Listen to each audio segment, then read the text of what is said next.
my name is Leo and welcome to another reading of the Elder Scrolls. Today we're going to be reading an overview of Gods and Worship in Tamriel by Brother, I forgot his name. Hitchford. Brother Hitchford. Very good. Editor's notes. Oh, it's got through it right there. Brother Hitchford is an associate scribe at the Imperial University. Wait, there's a university in the Imperial... Okay. Office of Introductory Studies. Gods are commonly viewed by the evidence of their interest in worldly matters. A central belief in the active participation of deities in mundane matters can be challenged by the evidence of apathy on the part of gods during times of plague and famine. From intervention in legendary quests to manifestations in common daily life, no pattern for the gods of Tamriel activities is readily apparent. The concerns of gods, in many ways, may seem unrelated, or, at best, unconcerned with the daily trials of the mortal realm. The expectations do exist, however. The exceptions, sorry. Many historical records and legends point to the direct intervention of one or more gods at times in great need. Many heroic tales recount blessings of the divinity bestowed upon heroic figures who worked or quested for the good of a deity or the deity's temple.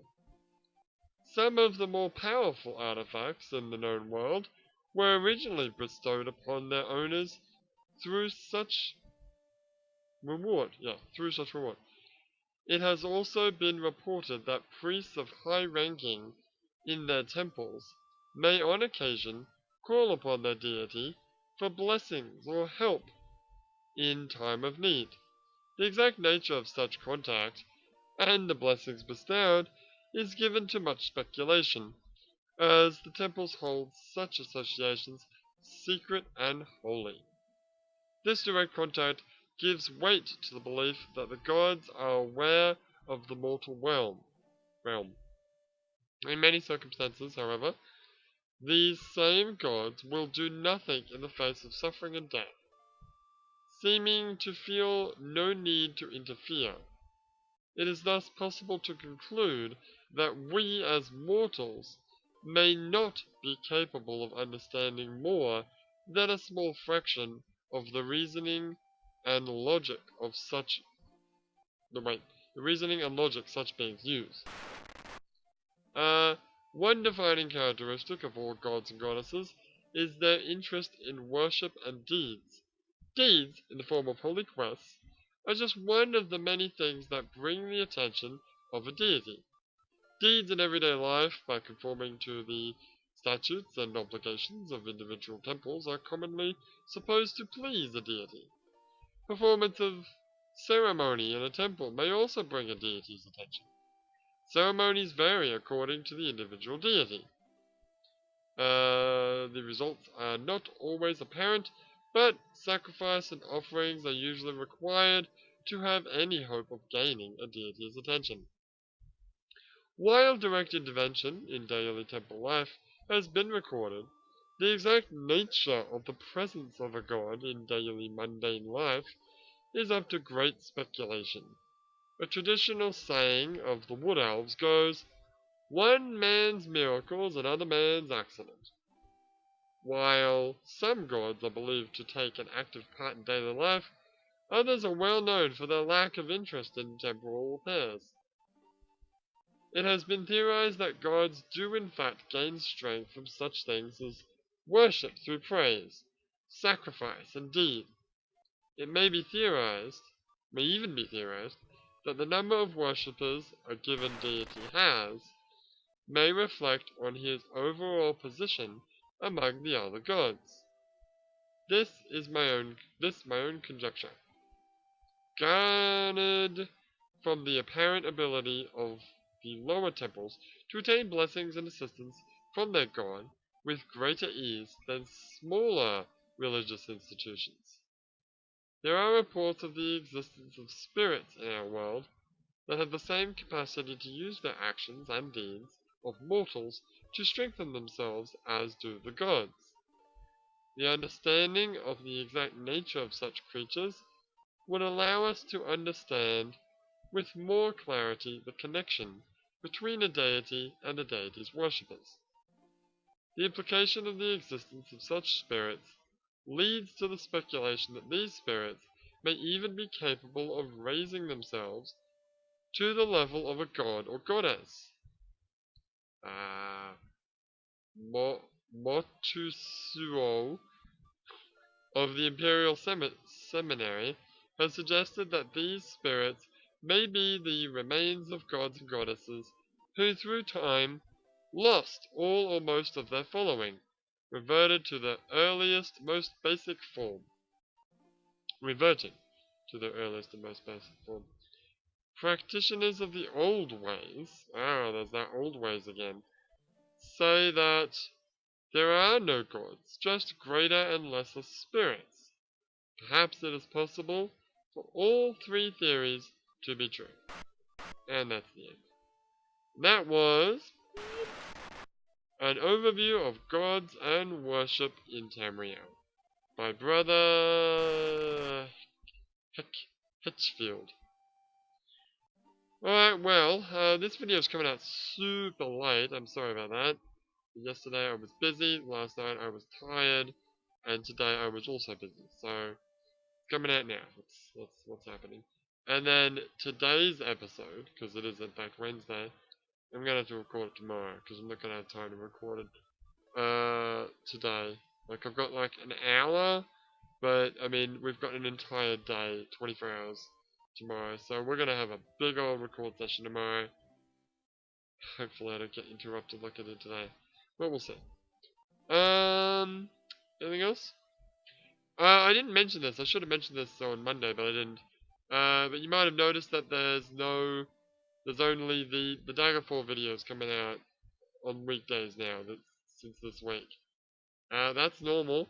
That's because we've put her on retirement. No, not retirement. No, we've retired her. Because we can always bring her out of retirement later. Justin agreed with me that, yeah, it's enough nip for now. So I'm just going to take a little break. I was thinking about actually starting Battlespire, the Elder Scrolls Battlespire, and doing that on Monday to Friday, which I'm going to do in the future. But I didn't. I've been too busy, and you know what? Daggerfall is a full-time fucking hobby. So until we're at a point where we're just doing book readings. You know what? Actually, I think I'll just wait until after I've done all the book readings. There's not that many books left, dude. Can we check now? No.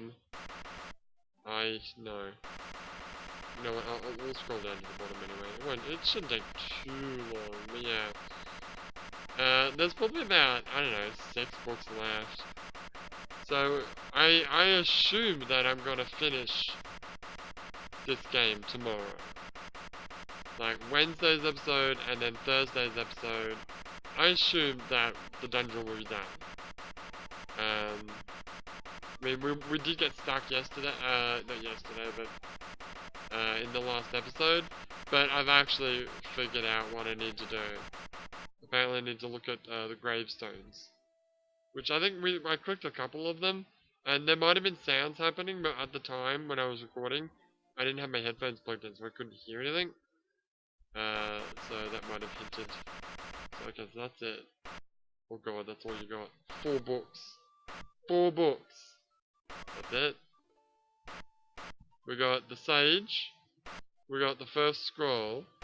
We got A Tale of Carrion. And we've got A Scholar's Guide to Nymphs, which I'm pretty sure we already read, but I'll read that one last anyway. One of these is kind of long. Forget which one. It's funny how they're actually different value. Like, Scholar's Guide to Nymphs is worth more than these other books. Interesting. That's worth... No, Nymphs is more. Hey man, people like Nymphs. Hey man. People do like nymphs. I like nymphs. I like nymphs a lot. Anyway, I can't believe there's only 4 books left. Can we make it so that they're at the top of the freaking screen? No. Mm. Alright, well, this, as you can see, I'm still in Wayrest. This is just an old save because the actual save, which is, this one? Correct.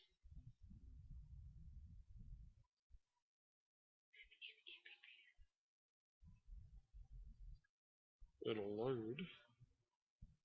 Is here. Yeah. This is today. Oh, you might as well wait, spend the time too. Wait, but this says 27. Wait, what? What do you mean? I'm confused. That's a that's an end of 45. That's right. Yeah. Okay. So Monday was 45. Right.